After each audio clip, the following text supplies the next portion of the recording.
Un scénario qui a été écrit dans le cadre d'un peut-être un futur long métrage avec moi-même et Hervé Goss. Lève la main, Hervé, pour savoir s'il y en a qui ne connaissent pas. Voilà, très bien, tu peux la baisser.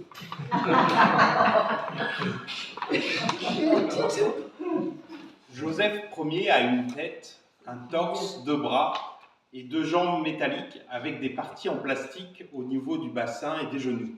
C'est un robot anthropomorphe, un humanoïde de 2 mètres de haut, en combinaison de couleur noire, avec un col évasé et des manches qui laissent transparaître de gros muscles en fer. Son visage très rond et son cou sont d'un blanc éclatant, et on observe l'extrême mobilité de ses yeux noirs. Ce robot a l'air en parfaite santé. Joseph a les yeux qui clignotent de satisfaction. Il a fini avant l'heure la fermeture et l'étiquetage de boîtes de conserve. Il fixe du regard son lot de 100 boîtes de choucroute qu'il vient de terminer. Opposé à lui, Victor, un ouvrier, encore humain, a de la sueur qui lui coule sur le front. Il s'agite comme un beau diable.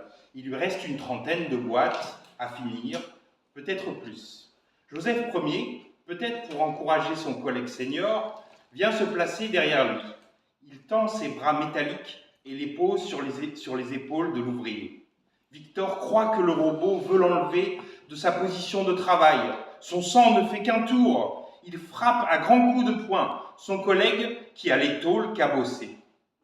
Il court chercher un tournevis dans l'atelier d'à côté et au retour, il dévisse une jambe de Joseph Ier qui perd l'équilibre et s'affale sur le sol. Cela crée un court-circuit. Le robot agite ses bras en tous sens, mais il ne se plaint pas. Le chef d'équipe et un groupe d'employés composé d'humains et de robots maîtrisent tant bien que mal Victor, qui semble devenu fou furieux.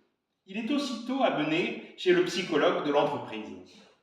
Le grand patron demande à toutes ses équipes de faire tout leur possible pour que Joseph, le premier de son espèce, soit réparé. Il faut aussi accélérer la fabrication de Joseph II et des autres, jusqu'à Joseph X, le dernier de ses descendants. Victor est retiré du service. Il pourrait encore dévisser. On met Davis à sa place, un vieil Anglais, très calme et chevronné. On le conserve encore dans la boîte pour fabriquer des boîtes de conserve. Il a 65 ans, mais il est bien conservé.